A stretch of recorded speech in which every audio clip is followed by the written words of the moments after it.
There's a smell to it. Old iron, oil, heat, and soot. If you ever stood near a steam locomotive under power, you don't forget it. There's something alive in the way the wheels groan, the pistons hiss, and the whistle that cuts through the air like a blade. It's not nostalgia. It's weight, literal weight, hundreds of tons of weight, and the force that moved a nation for nearly a century. At Steamtown National Historic Site in Scranton, Pennsylvania, that sound, it still echoes. Not as performance, but as preservation. This isn't a museum in the usual sense. It's a working rail yard. Part archive, part machine shop, part national altar to American horsepower. The National Park Service took control of the site in 1986. It remains one of the only park systems dedicated solely to the history of steam railroading in the United States. That site spans 62.5 acres, 25.3 hectares, built on the original yard of the Delaware, Lackawanna, and Western Railroad. Inside, visitors don't just walk past glass cases, they walk through cinders, oil drips, and the memory of industrial America. The centerpiece is a roundhouse and turntable, fully restored and operational. Here, locomotives like the Boston and Maine 3713 and the Union Pacific 4012, they're not just displayed, they're cared for like sacred relics. The 4012 alone, it weighs 1.2 million pounds. That's 554,310 kilograms. It was part of the big boy class.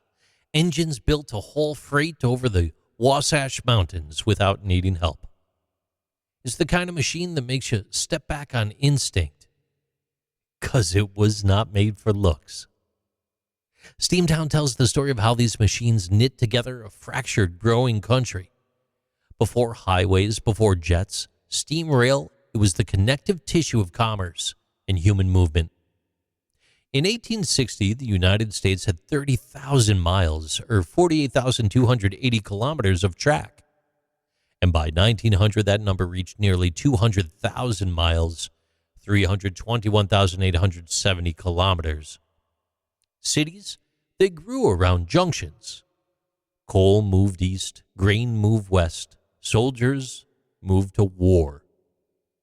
Steam, it wasn't a part of life, it was life.